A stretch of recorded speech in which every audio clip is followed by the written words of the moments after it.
لوہے پر مارو تو ٹن ٹن کی آواز آئے۔ مرد کبھی بوڑھا نہیں ہوتا، شادی سے پہلے اور شادی کے بعد۔ زندہ لاش عورت طلاق کیوں مانگتی ہے؟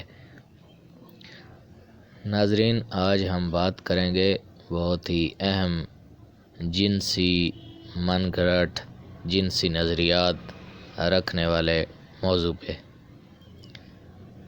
ہمارے معاشرے میں جنسی تربیت کا فقدان ہے۔ جب بچے کسی سڑک کے کنارے تماشا کرتے مداری کو جنسی ادویات کی فروخت کا مظاہرہ کرنے والوں کو دیکھتے ہیں تو جنس سے متعلق توہمات ان کے لاشعور کا حصہ بن جاتی ہیں۔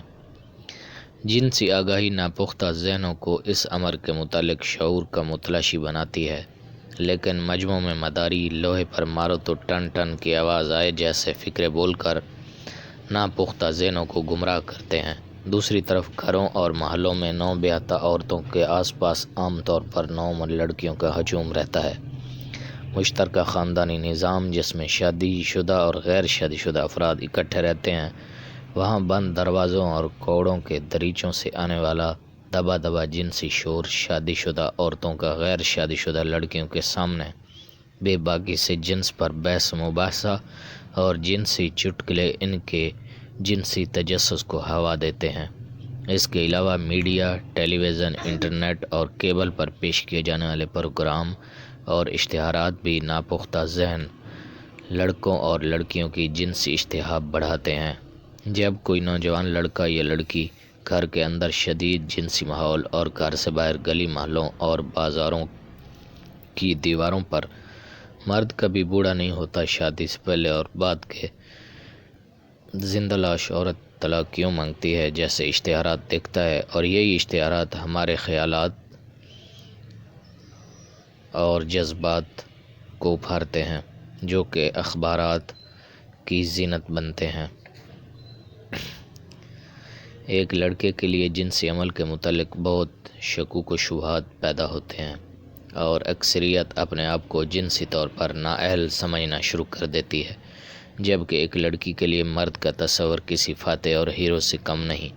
ان رویوں کے باعث سیکس کا عمل مرد و زن کے درمیان کسی پاکیزہ اور پیار کرنے والے جذبے کی بجائے فاتح اور مفتوح کا بن جاتا ہے۔ عورت چاہتی ہے کہ مرد اسے فتح کرے اور اکثر اوقات مرد خود کو اس قابل نہیں سمجھتا۔ نتیجتاً رویوں میں تلخی اور شرمندگی زندگی کے خوشگوار لمحوں کو بہت بدمزہ اور بھیانک بنا دیتی ہے۔ ہمارے ہاں چھپنے والے پاپولر لٹریچر، خواتین ڈائجسٹ، شعاع اور پاکیزہ وغیرہ میں ہماری مصنفات کا سیکس اور اس کی وجوہات میں نوبل انعام یافتہ جب نوجوان لڑکیاں اس طرح کے افسانے پڑھتی ہیں تو جنسی ہیجان ایک قدرتی امر ہے۔ اشتہار باز حکیم اشتہار بانٹ کر نوجوانوں کو خود ساختہ جنسی بیماریوں سے ڈراتے ہیں۔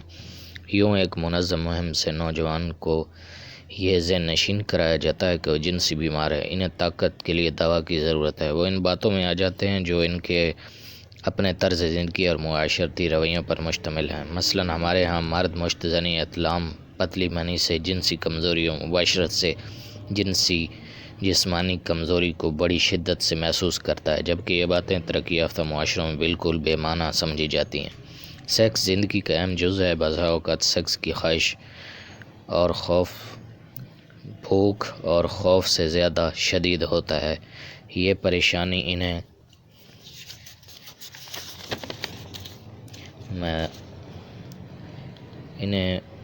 مندرجہ ذیل وجوہات کی وجہ سے ہوتی ہے۔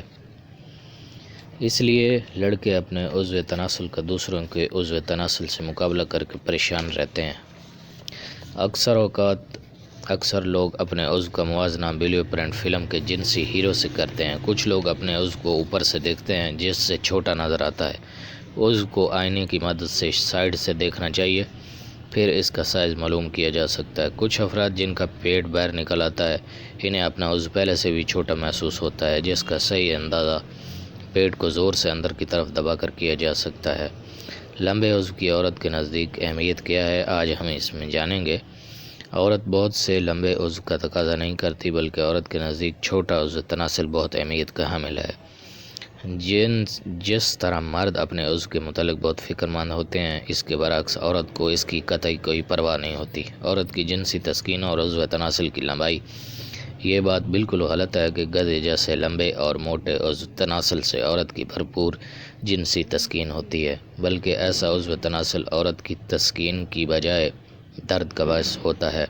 لمبا عضو جب عورت کی بچہ دانی کے منہ سے ٹکراتا ہے تو یہ درد کا باعث بند ہوتا ہے۔ عورت کو لمبے اور موٹے عضو کی بجائے سخت عضو کی ضرورت ہوتی ہے، کیونکہ چھوٹے سائز کے عضو میں سختی برقرار رہتی ہے۔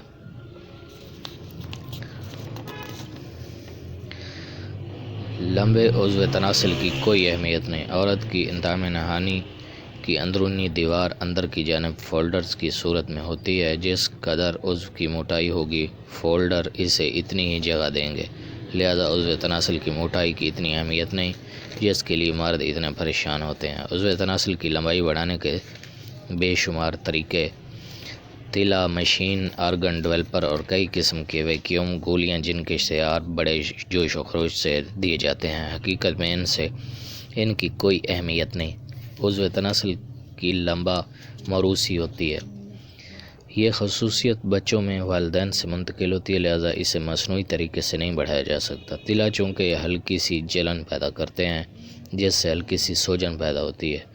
مرد اندازہ لگاتا ہے کہ عضو بڑا ہو گیا ہے، لیکن سوجن اتر جانے کے بعد واپس اپنی پہلی جگہ پر آ جاتا ہے۔ ان پڑھ معالج یہ وہم ڈال دیتے ہیں کہ تم نے اسے ٹھنڈا گرم کر دیا ہے، جس سے اثر الٹ ہو گیا ہے، جس سے نوجوان مزید پریشانی میں الجھ جاتا ہے۔ چھوٹا عضو تناسل اور بچے کی پیدائش۔ بعض نوجوان اس پریشانی میں مبتلا رہتے ہیں کہ عضو بہت چھوٹا ہے، لہذا وہ بچہ پیدا نہیں کر سکتے۔ یہ نظریہ بالکل غلط ہے۔ عضو تناسل کی لمبائی کا بچے کی پیدائش سے کوئی تعلق نہیں۔ اگر عضو تناسل کو اندام نہانی کے اندر نہ ڈالا جائے بلکہ اوپری منی کا اخراج کر دیا جائے تب بھی حمل ٹھہر سکتا ہے۔ پتلی جڑ والا عضو تناسل۔ مختلف مردوں میں عضو تناسل کی شکل بھی مختلف ہوتی ہے۔ بعض لوگوں کا عضو تناسل جڑ سے پتلا ہوتا ہے اور آگے سے موٹا، بعض کا درمیان سے پتلا۔ یہ ساری اس کا شکلیں قدرتی ہیں۔ اس کی وجہ سے اس کے اندر خون کی نالیوں کی اشکال ہیں۔ چونکہ ایسے عضو میں تناؤ پورا ہوتا ہے، لہذا اس کا جنسی طاقت سے کوئی تعلق نہیں۔ عموماً نوجوانوں کو یہ ڈرایا جاتا ہے کہ یہ سارا مسئلہ مشتزنی سے ہوا۔ یہ جنسی کمزوری کا ذریعہ نہیں، لہذا کسی قسم کے علاج کی ضرورت بالکل نہیں ہوتی۔ عضو تناسل کا ٹیڑھا پن۔ مردوں کا عضو معمولی سا بائیں جانب ٹیڑھا ہوتا ہے، جس کا جواز